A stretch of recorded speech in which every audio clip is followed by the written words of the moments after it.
Vous regardez 64 minutes, place au débat de cette émission. Un nouveau roi pour le Royaume-Uni. C'est un clin d'œil puisqu'il vient du nord de Manchester et c'est son surnom, le roi du Nord. Andy Burnham sera nommé Premier ministre demain lundi. Cette figure charismatique du Labour promet une nouvelle voie différente. Mais est-ce qu'il en a les moyens? Bonsoir Sylvie Berman. Bonsoir. Vous êtes ancienne ambassadeur de France au Royaume-Uni. Vous aviez donné votre vision du Brexit parce que vous étiez en poste en plein Brexit. C'est dans Au revoir Britannia. Et je cite aussi votre dernier ouvrage, L'ours et le dragon, Russie-Chine, l'histoire d'une amitié sans limite. Nous sommes en direct de Londres avec notre correspondante Sarah Menei. Bonsoir Sarah. Vous allez bien? Vous nous confirmez qu'Andy Burnham sera bien nommé demain, c'est acté, pas de surprise à attendre hein? Ah non, normalement pas de surprise. Andy Burnham sera bien nommé demain. Il reste une dernière étape, c'est sa rencontre avec le roi Charles III, rencontre obligatoire. Mais normalement, ça a bien lieu demain. Et après sa rencontre, eh bien, Charles III chargera Andy Burnham de créer un nouveau gouvernement. Alors c'est le 7e Premier ministre en 10 ans. Sylvie Berman, c'est quand même un signe d'instabilité un peu inquiétant ou pas? Oui, tout à fait, mais c'est une instabilité qui est consécutive au Brexit. La crise a commencé dès le lendemain du résultat du référendum, et que ce soit des conservateurs et plus tard les travaillistes, c'est pareil. Ils sont confrontés en réalité au même problème que le Brexit, bien évidemment, n'a jamais réglé et a au contraire aggravé. Oui, on va revenir d'ailleurs justement sur ces propositions d'Andy Burnham. Est-ce que ça peut fonctionner ou pas? Mais on a envie de mieux le connaître, le futur locataire du 10 Downing Street. Je vous le disais, on le surnomme le roi du Nord. Il a travaillé avec Tony Blair. Il a fait ses preuves à Grand Manchester, dont il a été le maire. Son portrait est signé Kristina Moleova. Je suis prêt. Prêt, après des années passées dans l'ombre des ténors du Parti travailliste. Avant son arrivée imminente au 10 Downing Street ce lundi, Andy Burnham le promet haut et fort. Avec lui, le Royaume-Uni s'engage sur une nouvelle voie.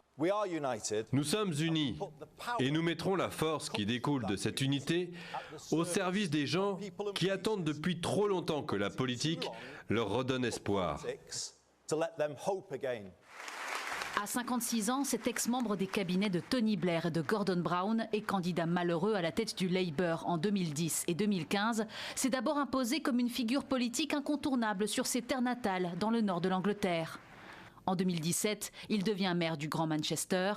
Sous son impulsion, l'ancien bastion industriel se modernise et devient un terrain d'expérimentation pour ce qui deviendra sa signature politique. Plus d'autonomie accordée aux élus locaux, des transports publics à tarifs abordables et une remise sous contrôle public de nombreux services locaux. Des réformes qui font mouche auprès des électeurs. Je pense que ce serait bien pour le pays d'avoir un Premier ministre du Nord, parce qu'on n'a jamais vraiment eu quelqu'un de la région à ce poste. Je me dis que ça pourrait améliorer le quotidien des classes les plus modestes, alors croisons les doigts pour qu'il fasse les bons choix. Mais c'est pendant la pandémie de Covid-19 que la popularité d'Andy Burnham explose à l'échelle nationale. Alors que le pays se referme sur lui-même avec des restrictions drastiques, il mène un bras de fer musclé avec le gouvernement de Boris Johnson et réclame des compensations financières pour les habitants de sa région. Est-ce que c'est un poker avec des vies humaines en pleine pandémie? Est-ce de cela qu'il s'agit? C'est comme ça qu'ils dirigent ce pays? Ils leur ont dit qu'ils allaient tirer le pays vers le haut.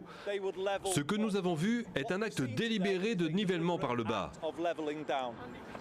Personnalité politique préférée des Britanniques, celui que l'on surnomme le roi du Nord promet une manchestérisation du Parti travailliste et du Royaume-Uni. Un défi de taille dans un pays en proie à de grandes difficultés économiques et une extrême droite qui ne cesse de gagner du terrain. Et nous sommes en direct de Londres avec Sarah Menei. Est-ce qu'il est très connu au Royaume-Uni? Il est moyennement connu, Andy Burnham. C'est un travailliste convaincu, un travailliste de carrière, on l'a vu dans votre sujet. Et c'est quelqu'un qui est passé par plusieurs étapes de sa vie politique. Il a d'abord été conseiller, il s'est fait élire pour la première fois en 2001 sous Tony Blair, il a été nommé ensuite secrétaire d'État. Et donc, c'est pas vraiment là qu'il va se faire remarquer, on l'a bien entendu, c'est vraiment lors de son mandat de maire de Manchester en 2017, lorsqu'il quitte Londres, finalement, pour monter à Manchester et devenir maire. Et c'est là qu'il va se faire remarquer. Il y a cet épisode, effectivement, du Covid qui va marquer les esprits, puisqu'il s'oppose frontalement au Premier ministre de l'époque, Boris Johnson.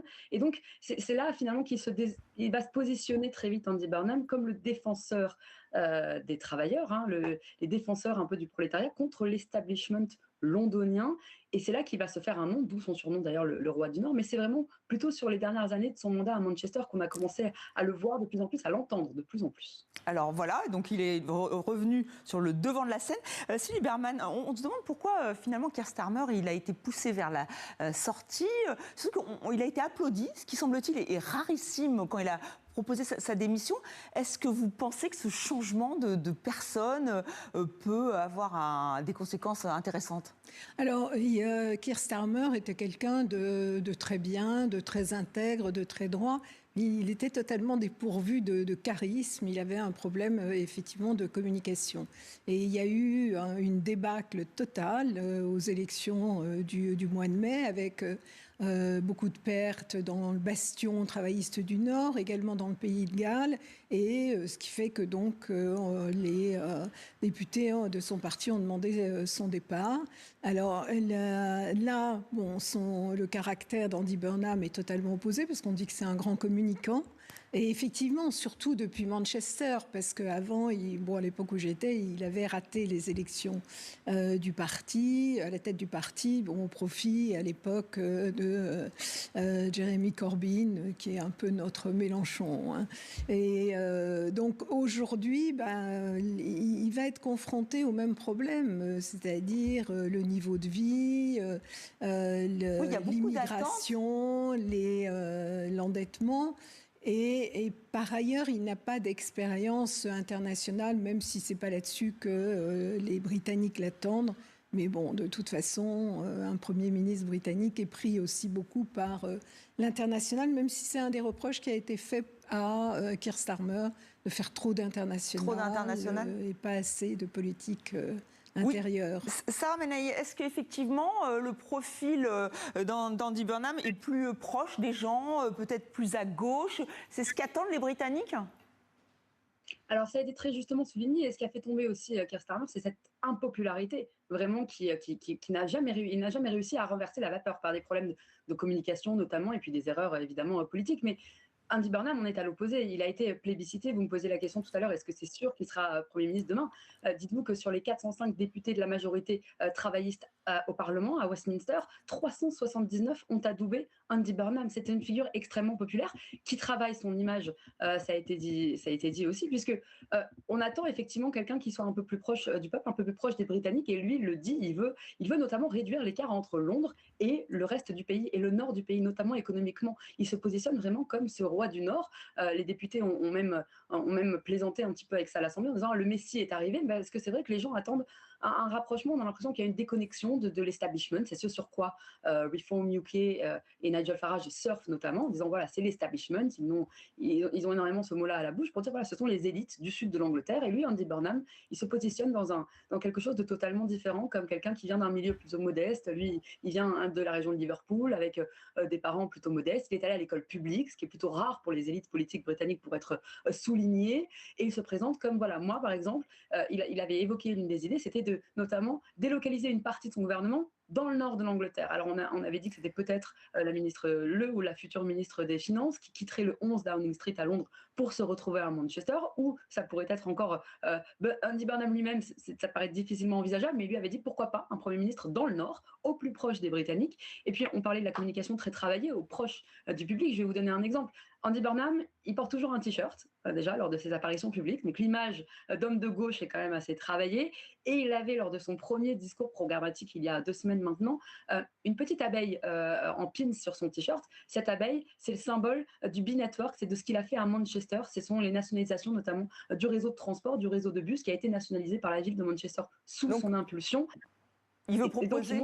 Il veut proposer il veut proposer des solutions concrètes qui parlent effectivement aux Britanniques. Alors, ce qui est étonnant aussi, c'est qu'on ne connaît pas encore le nom de son équipe.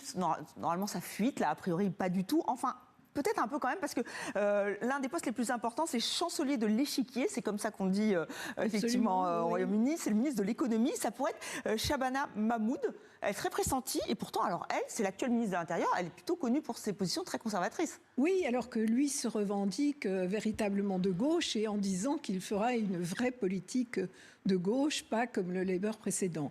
Elle, comme vous le dites, elle est plutôt de droite, et très conservatrice, et en particulier sur les questions d'immigration. Mais c'est vrai que vu la difficulté des finances publiques, il faut peut-être effectivement quelqu'un qui n'est pas trop orienté à gauche. Moi, j'ai compris que la décision n'était pas encore prise à 100%, mais c'est effectivement le nom le plus souvent évoqué. Oui, Sarah Menei, ça serait quand même assez étonnant de choisir cette personnalité parce qu'effectivement elle est conservatrice ou non, c'est totalement plausible parce qu'il faut aussi prendre en compte l'équilibre budgétaire. Finalement, le Royaume-Uni, c'est un peu comme la France, il faut faire attention à son budget. Oui, complètement. Alors, Shabana Mahmoud, elle est à la droite du parti Labour. Hein. On l'appelle parfois ici, elle fait partie du Blue Labour. Donc, ce sont ces députés travaillistes qui se positionnent plutôt à droite. Mais effectivement, il va falloir quelqu'un avec une poigne plutôt ferme pour justement obtenir ce poste en remplacement de Rachel Reeves, qui a été beaucoup critiquée, Rachel Reeves sous Keir Starmer, parce que l'économie, c'est évidemment l'un des grands enjeux et l'un des grands problèmes qui va se poser à Andy Burnham. Hein. Il hérite de ce problème de toute façon, le même problème qu'avec Keir Starmer avant lui, l'inflation, la maîtrise du coût de la vie, avec comme objectif toujours d'améliorer le pouvoir d'achat des Britanniques. Il faut une relance d'une croissance qui est poussive quand même depuis le Brexit.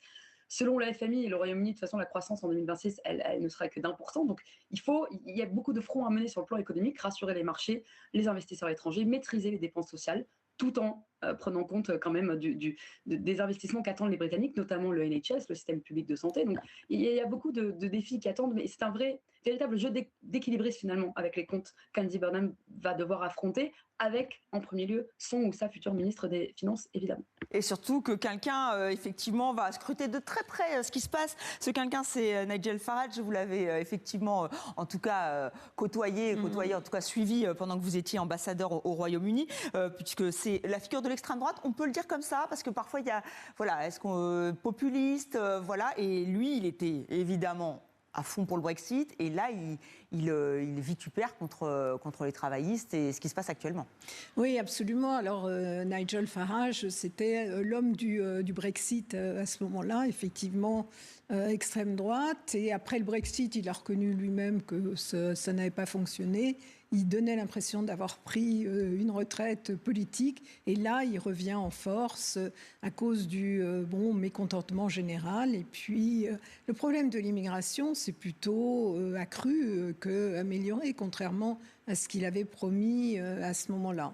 Et effectivement, ça va être, d'une certaine manière, l'homme à abattre pour le parti en place. Alors on va revoir ces images assez impressionnantes de manifestations de l'extrême droite, donc avec ces drapeaux brandis. C'était donc en mai dernier. Sarah Menei, qu'est-ce que veulent ces manifestants, ces manifestantes? Est-ce que ça veut dire que l'extrême droite est vraiment à le vent en poupe au Royaume-Uni? Et ça, c'est une difficulté pour Andy Burnham? Ce sont des électeurs qui se retrouvent finalement dans Reform UK parce que Reform UK propose une alternative. Je parlais d'establishment tout à l'heure. Nigel Farage, son grand argument, c'est que voilà, moi je ne fais pas partie de l'establishment. Bon, ce qui est bien sûr évidemment très faux. Mais si vous voulez, ce sont des gens qui ont été déçus du Parti conservateur bien souvent et qui n'ont pas voulu voter pour Labour. Parce que ce qu'il faut rappeler aussi, c'est que Keir Starmer, s'il est arrivé il y a 2 ans, c'est pas un plébiscite de l'électorat britannique, c'était un vote beaucoup sanction aussi contre les Tories. Et donc il y a une partie de cet électorat Tories qui avant voté conservateur qui se retrouve aujourd'hui dans les Reform UK avec une ligne beaucoup plus dure. Alors certains diront extrême droite, d'autres droite radicale, ça dépend à quel politologue on pose la question. Si vous voulez, on joue un peu sur les nuances, mais c'est un parti qui se veut anti-immigration. Voilà, on est anti-immigration, on est anti-Europe. Il y a ce problème de l'immigration illégale qui est évidemment un véritable souci. L'immigration légale, elle est baissée avec le Brexit, pas l'immigration illégale. Et que dit Andy Burnham sur cette question qui est cruciale, on le voit bien? Oui, alors lui, c'est pareil, hein, il va falloir qu'il trouve une voie, effectivement, dans ce jeu d'équilibriste, toujours. Lui, il a parlé de l'immigration, il ne nie pas le fait que l'immigration illégale et les traversées illégales de la Manche en petits bateaux, en small boats, soit un problème. Il dit qu'il a un plan, c'est son argument. Pour l'instant, il a un plan, on ne le connaît pas exactement encore sur ce sujet de l'immigration, mais là encore, il va falloir trouver un compromis entre essayer de trouver des solutions parce que les Britanniques le demande, le réclame, et en même temps ne pas décevoir l'électorat très très à gauche qu'il souhaite, parce que c'est tout le pari du Labour Party avec Andy Burnham, c'est-à-dire qu'on se dit que les Tories et Reform se partagent le même électorat, et que nous, en fait, pour reséduire une partie de l'électorat de gauche, il faut aller à l'extrême gauche quasiment, ou en tout cas vraiment à la gauche du Labour. Et c'est le pari avec Andy Burnham, qui est beaucoup plus à gauche qu'un Keir Starmer, qu'on pourrait même parfois qualifier de centriste, un Labour centriste. Là, Burnham, on est complètement à la gauche de la gauche. Et sur l'immigration, il va falloir qu'il se positionne évidemment là-dessus, parce que c'est bien là-dessus que Reform obtient des électeurs. Sylvie Verman, ça ressemble un peu à ce qui se passe aujourd'hui en France, c'est-à-dire que les Tories sont les conservateurs, donc on pourrait dire les républicains en France, montée de l'extrême droite, droite radicale, et en revanche, bon, là, pour le coup, c'est un parti à gauche qui a le vent en poupe. Oui, tout à fait, mais en même temps, c'était, comme ça vient d'être dit, plutôt en raison du discrédit des Tories depuis le Brexit. Mais c'est une évolution qu'on retrouve dans tous les pays européens, l'évolution, la progression des populistes, de l'extrême droite, des anti-immigrations. On le retrouve dans tous les pays. Oui, mais là, il dit qu'il a un plan, mais s'il déçoit ses électeurs, Andy Burnham... On n'a pas son plan pour le moment, et je me souviens que le Labour, depuis longtemps, avait un plan aussi, les Tories avaient un plan, et c'est très difficile de contrôler ces arrivants illégaux, en particulier depuis la France. Sarah Menaille, juste pour conclure, quelle est la prochaine échéance cruciale pour Andy Burnham, hormis sa nomination demain? On va avoir le premier discours, évidemment, qu'on va attendre avec la nomination de ce nouveau gouvernement d'Andy Burnham. Alors effectivement, déjà, première étape cruciale, on l'a dit, c'est demain, avec cette rencontre de Charles III. Et ensuite, dans la semaine, on attend évidemment la nomination de ce gouvernement dans les prochains jours, avec les noms, Shabana Mahmoud ou pas. Ça va être vraiment ça la première étape, voir quel gouvernement il a finalement. Est-ce que c'est un gouvernement très à gauche? Est-ce qu'il a finalement nommé Shabana Mahmoud? Dans les prochains jours, ça va être vraiment l'enjeu. Finalement d'en savoir un peu plus sur Andy Burnham, parce que c'est aussi tout le problème, il a été élu tellement plébiscité qu'il n'y a pas eu d'opposition, personne ne s'est présenté en face d'Andy Burnham, et du coup c'est vrai qu'on n'a pas tellement eu de discours programmatique, il n'y a pas eu beaucoup de débats d'idées sur ce qu'il allait vraiment faire, et je pense que c'est ça que les Britanniques attendent dans les prochains jours. Eh bien, on va suivre tout ça avec attention dans 64 minutes. Merci à vous deux d'avoir participé au débat de cette émission.